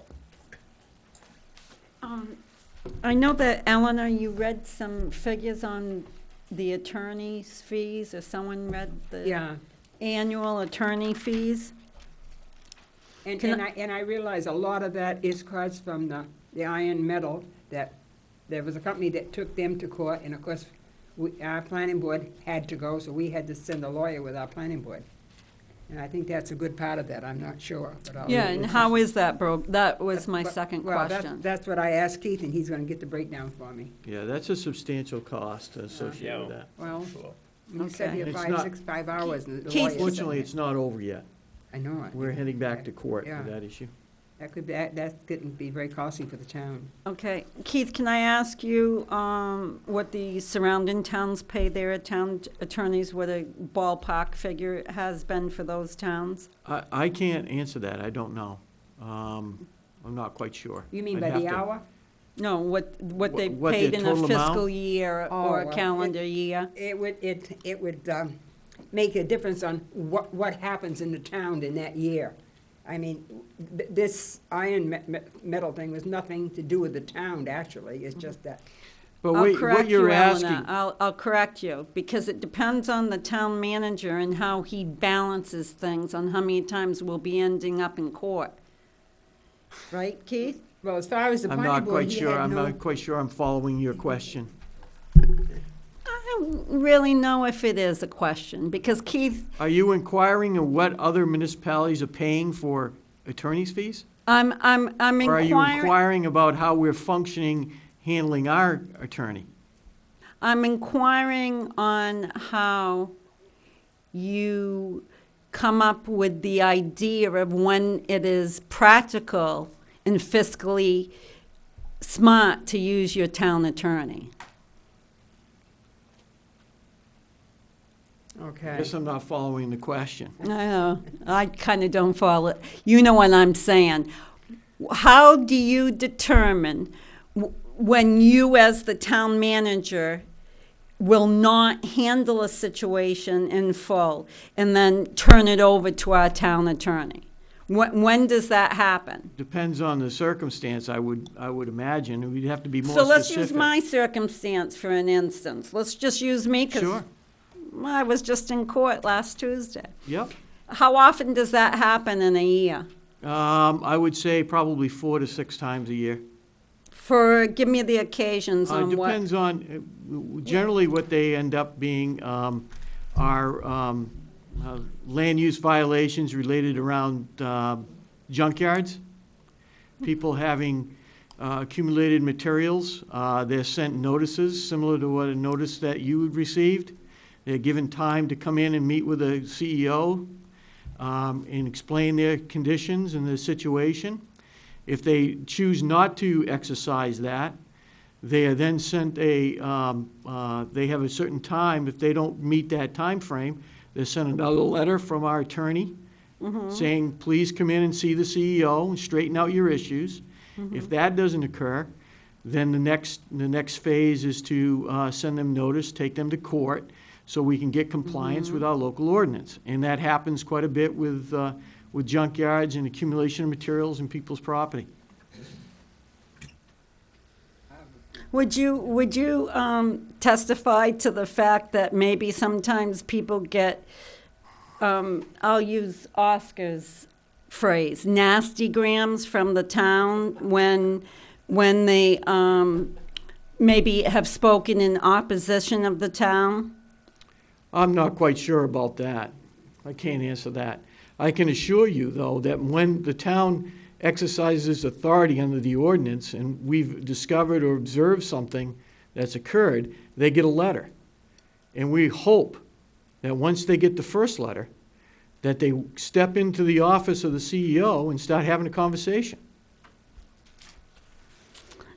I know I'm not living in Mayfield or something like that, but isn't it typical when it's a code enforcement issue that the code enforcement presents to the party? Do they always just get a nasty gram saying that, in my case, 2 weeks, have your people out, so that they're out the day before New Year's Eve? Well, generally what happens is that those letters generate conversation, and that conversation generally leads to a resolution to those problems.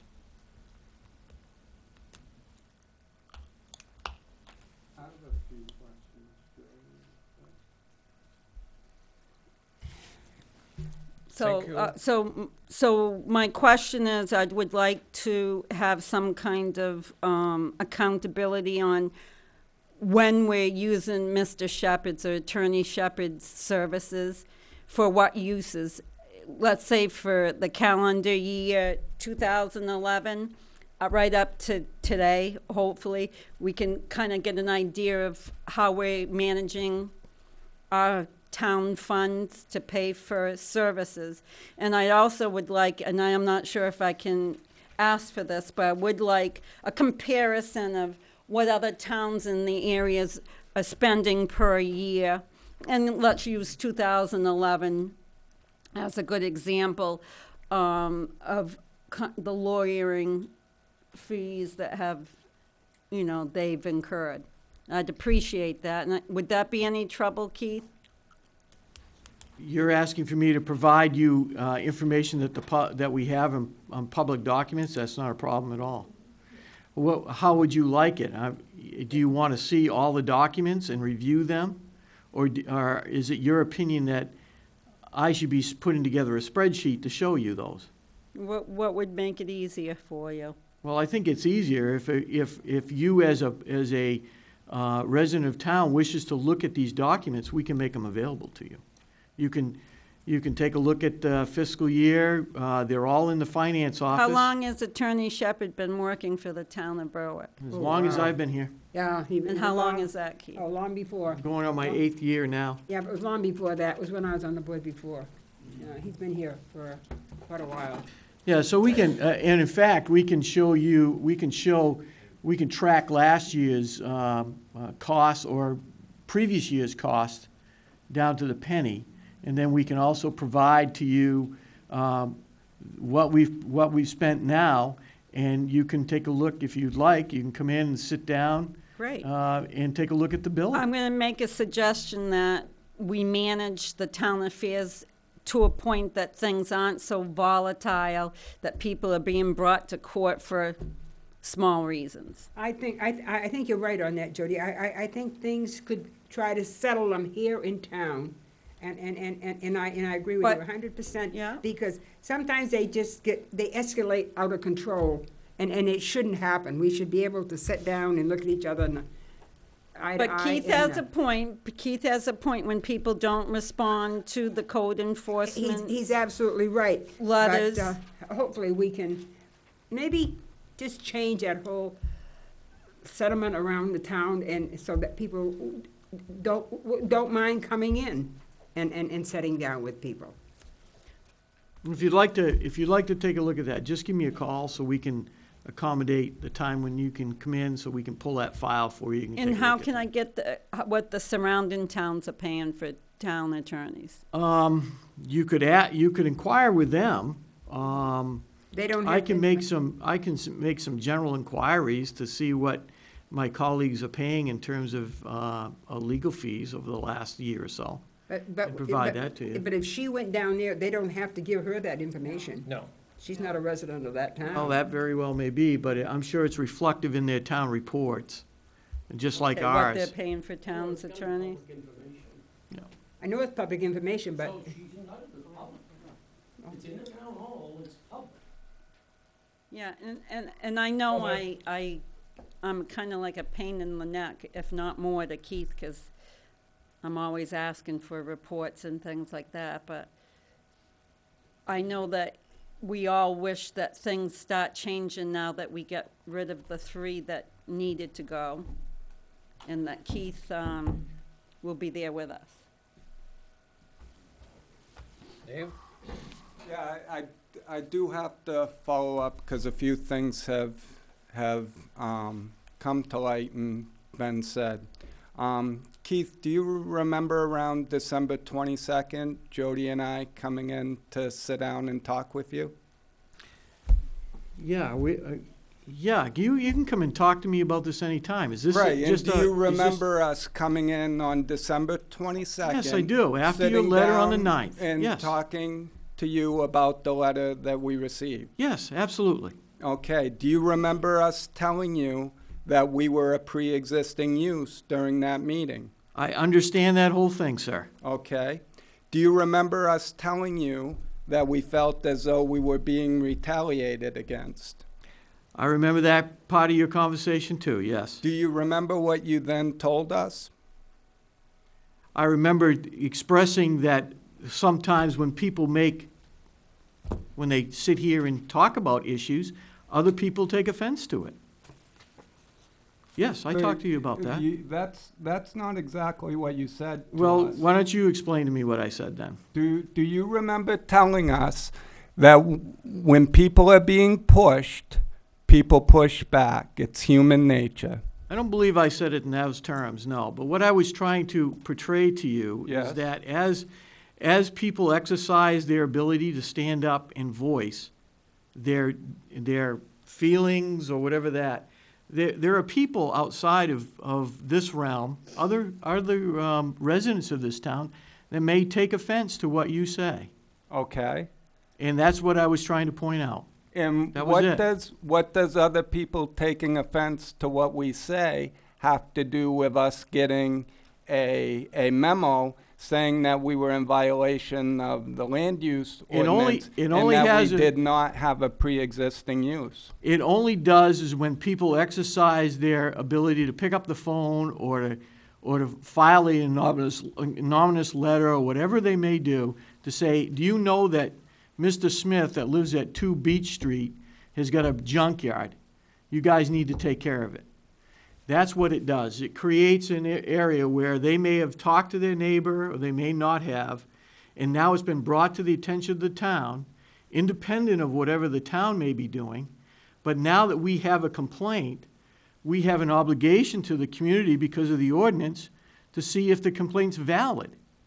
And that's what occurred in your case, and that's what happened. And we did in fact respond in writing that we were a pre-existing use.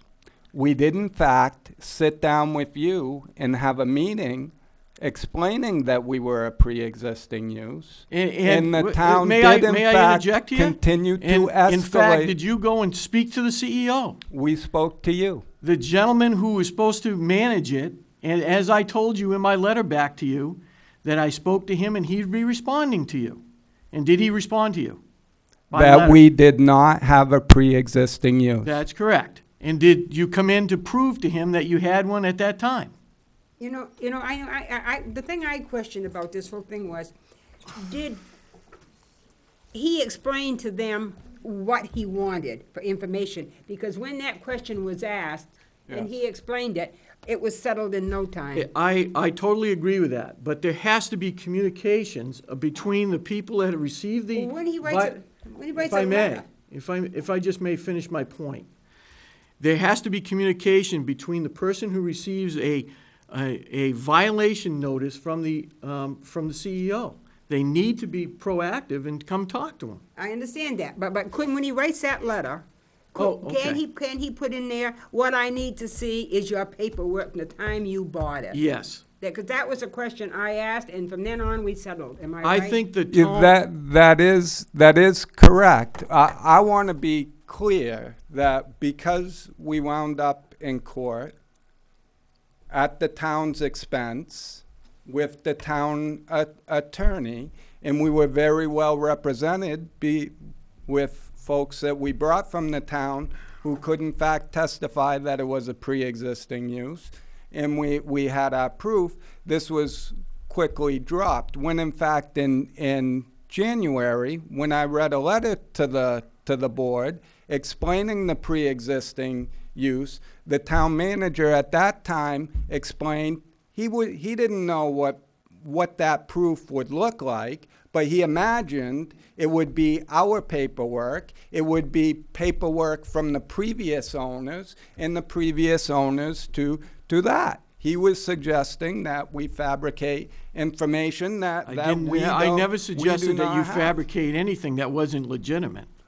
All I did is say. Produce documentation Right. That's that what we you needed to do. we would not have. In order on to those- provide enough information to the CEO that he felt comfortable that the violation didn't exist. And all the CEOs that I think he should have put in, all I need for information is from the time Well, you bought it. You know, and you bring up a good point, it may be the tone of the letter. That's right. The tone of the letter may be something that has to be addressed. That, There I is think no- that's what I was aiming at. Thank Okay. you, Eleanor. And there is no doubt. And there is no doubt that we are not the first ones in this situation that face this action. The other thing I would ask is that the town attorney was also quite involved in the Bateman project. And I believe that as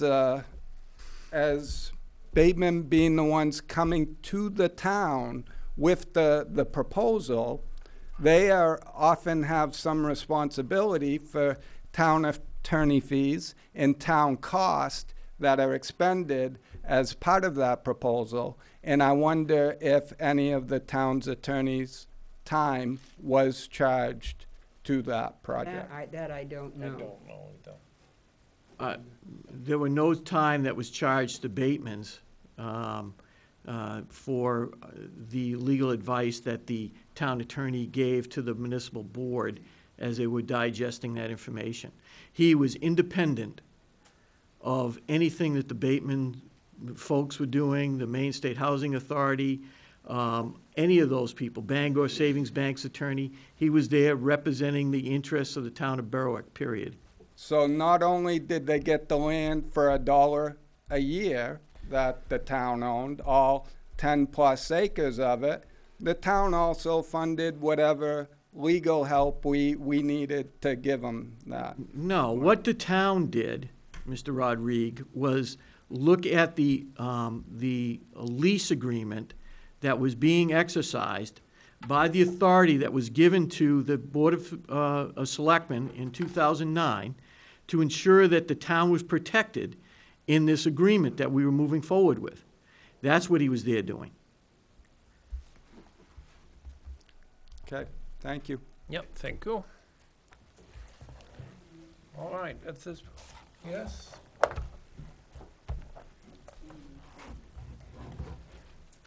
I wanted to just suggest this and ask Eleanor a question, because I recognize when Eleanor was with me with Jim Webster last week after the court,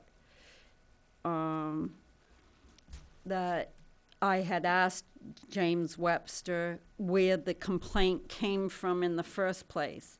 But I want to prefix that with, I had met with Judy Burgess and Jim Webster prior, 6 years ago, and then 5 years ago, and 4 years ago. I had met with them. So they already knew that I was renting rooms, because they're the ones that told me to go ahead and do so. But even though they sent me a letter and said both their memories have failed, and then the other one, their memory has failed in short. I've Googled that. What is memory failed in short? I can't figure it out. But nevertheless, what I'm asking is, remember I asked James Webster how or where this complaint came from. You did. This is where Keith comes in. Keith, you told us that the complaint came through the code enforcement officer. Yes, it was an anonymous complaint. And he said, I think he said a telephone call, didn't he? To who, Eleanor? Where'd he tell us the complaint came from last week, But last he wouldn't Tuesday? tell you who made the complaint. Yeah, but He said, I think what he said was, I get telephone calls all the time on complaints. And so that led me to believe that maybe it came through a telephone call. yeah. I'm going to tell you what he told me. He told me, Keith, the complaint did not come from an anonymous telephone call. He told me it came from Trefethen When did he tell you that? last Tuesday. Not when I was, hear him, not when I David? was in there. Yes, he said it came from the town manager. He said the complaint was Came from the town manager. from the town manager. Is that true, I thought he Keith? told you that he couldn't tell you who the complaint came from. He said it came, yes, you're 100% right, because it came from Keith, and he didn't know who had given him I got the a phone complaint. call. And that happens all the time. Oh, that's See, what- this is that's the what thing he- you don't understand. We all get phone calls. Town clerk, planning office, they get phone calls of complaints. They're funneled back to the CEO with the complaint, and then the complaint is exercised. If it's not valid, it goes away.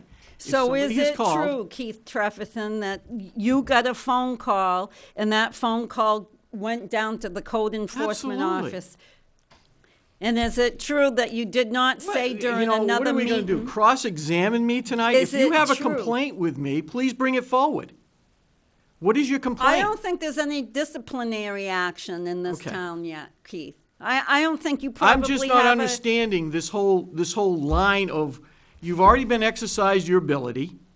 You've satisfied the issues that the town had with your property to the satisfaction of the CEO. This happens all the time with all of our complaints. I don't understand why we're sitting here continuing to talk about Because it. I'm going to ask you one other question. Okay. In all honesty, Keith, can you tell me and my husband sitting right here behind me that you did not tell us that the complaint came from a person through the code enforcement officer? Then when I went and sat with the code enforcement officer, I know- he told me that the complaint came from Trefethen, from the town manager. I knew that the complaint came both ways. Both ways. Yes, he received a complaint The and same so did complaint I. you did? Yes. And it was an anonymous person. Yes. And who makes it an anonymous? I don't have any idea. They just call on the phone and use maybe a husky voice or something? Well, listen to me. Listen to me, Keith. I think you're lying to me, and I hope there is a way to find if this is true. Because if there is, you should be fired. Then I'm going to tell you something right now. If you think I'm lying, you prove it, because I don't lie.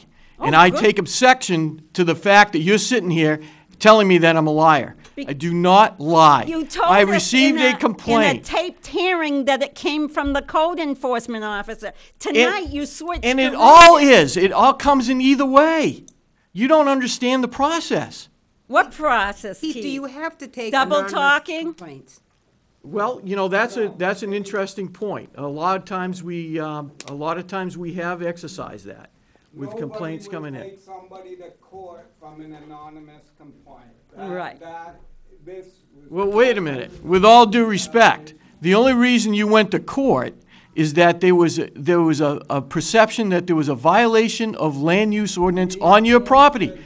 And we met with. We No, you answered didn't, it right sir. in this forum. Those things have to be answered through the code enforcement officer. We all set? Not until you're fired.